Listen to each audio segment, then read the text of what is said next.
Okay, here goes the video here for chapter 3. This turned into much longer than I anticipated, but anyway, here we go. The histogram shows the gross earnings in millions of major release movies in 2018, and industry publication reports that the average movie is 41.7. So they're sticking the average. Oops, didn't want the highlighter, I wanted the pen. The average is coming in here at 41.7. But a watchdog group is concerned with the rising movie ticket prices, says that the average is going to be 66.9. So they're saying the middle is actually over here at 66.9. What statistic do you think each one is using? So again, we're talking about the middle, the average, the typical. Okay, so we're going to have to say that this group, okay, whoever that is, an industry publication, so this group here is likely using the median, okay, the middle price, because it is unaffected by that skewness that we have out there, okay? And so it's going to stay low. It's going to be the middle by position. So I don't know how many movies are in my chart.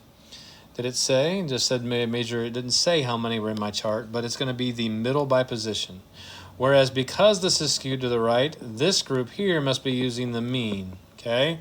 So 41.7 is the median. The middle by position, unaffected by outliers or unaffected by skewness.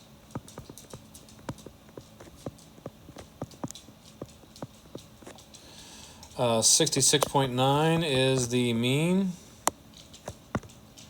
It's going to be the middle by average.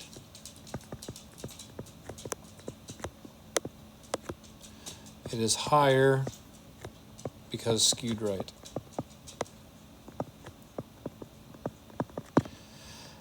All right. In January 14, Gaston Weathers to Wisconsin posted the prices that accompany the table for parts. Oh, okay. Mega stem and leaf plot. So again, it's something new. It says use split stems, so use 2 3.2s. So we're going to split stems here. And so that means that we're going to have a 3.1. A 3.1, a 3.2, a 3.2, 3.3, 3.3, 3.4. I hope I don't run out of space. And 3.4.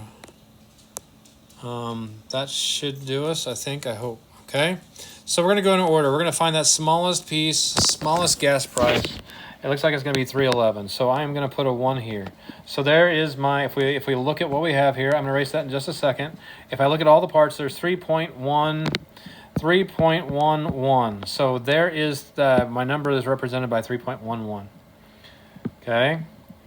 And next we have a 315, it looks like. So because this is a split stem, numbers 0 through 4 are going to be in the front part of the split. Numbers 5 through 9 go in the back part of the split. Okay, so that means that we're going to have a 1 there, and then the 5 is going to go down there. Okay, so now we got some 2s. I got several 2s. I've got a 2-1, a 2-3, a 2-7, and another 2-3 here.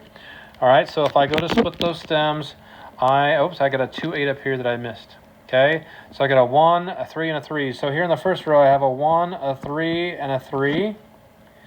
And the 2 range, I've got a 7 and an 8. All right, 3.3 range.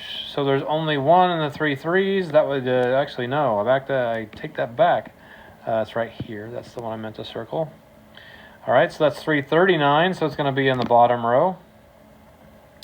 I've got a 43 that's going to go 43 here. Actually, here, let's cross this guy off.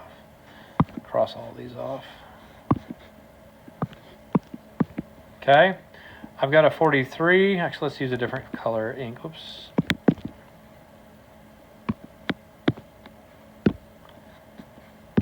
So I've got 343, 45, 46, and 45. So I've only got 1. I've got a 3. And then I got a 5, 5, and 6. All right, shape center spread. So again, the shape center spread, my socks, my shape.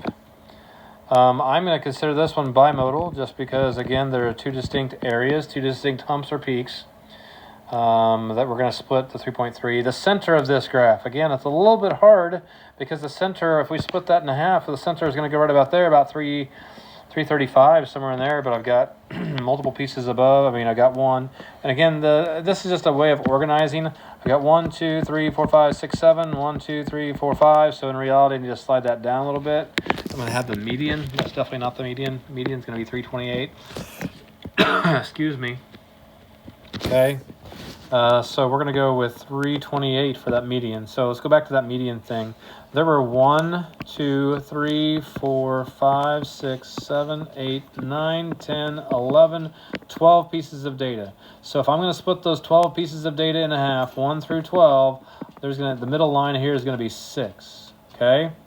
So, but because I needed 1 through 6 on this side, I need 7 through 12 on this side. I'm going to have to average those two. All right, so here's 1, here's 2, 3, 4, 5, 6, and 7. So that means that the median falls right there. So it's roughly, again, 327, 328, somewhere in that area. Okay, it's 3275 if you want to be specific. Okay, that is the center. The spread is going to go anywhere from 311 to 346. So a stem and leaf plot is just a way of organizing my data so I can see it in picture form. It helps me describe it, okay? And there are no gas prices. There's a gap in there. No gas prices between 328 and 339. All right, here's our last one. Again, it's a stem and leaf plot allows us to look at that. So if I look at that, that means that a stem and leaf shows the populations of 50 regions in millions. So this is going to be 38 million is what that represents, okay? What measure of center and spread is most appropriate? Now, the thing about that's tricky about this is we typically want to take this and just rotate it down. But then my number line is going to be backwards. It's going to be counting down 3, 2, 1, and 0 as I go to the right. So we have to remember that this graph, if I turned it the other direction, is actually going to do that. This is still skewed to the right. So therefore, since it is skewed to the right, we must use the median as the center.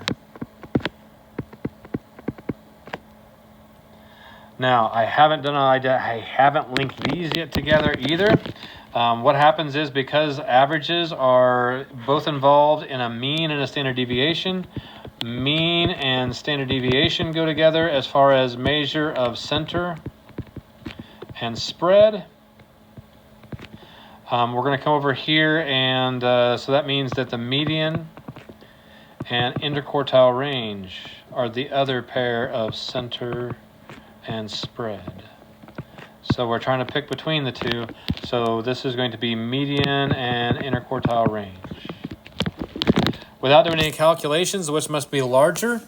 And again, because this is skewed to the right, my mean has to be driven in an upward direction. Okay, so the mean is greater than my median because of the right skew. And from the stem and leaf, find the median and interquartile range. Ouch. Okay, we got a little bit of work to do on this one. Now the nice part is it tells me I have 50 regions. We're going to take 50 and divide that in half. So that means that 25. So I need 25 on one side and 25 on the other. So that means I need to average the 25th and 26th piece of data. So just figuring out where that is at. So here's 1, 2, 3, 4, 5, 6, 7, 8, 9, 10, 11, 12, 13, 14, 15, 16, 17, 18, 19, 20. 1, 2, 3, 4, 5, and there's 6. So it is right here between those two pieces. Now we lucked out. It is between 5 and 5. So that means that my median here is going to be 5 million. Now the thing is, I have to split each of those in half. So again, I've got 25 pieces of data. We're going to split 25 in half, and that gives me 12.5. So that means I get to carry that up to the 13th piece of data. So as again, I'm counting. Here's 1, 2, 3, 4, 5, 6, 7, 8, 9, 10, 11, 12, 13, 14, 15. What am I past it?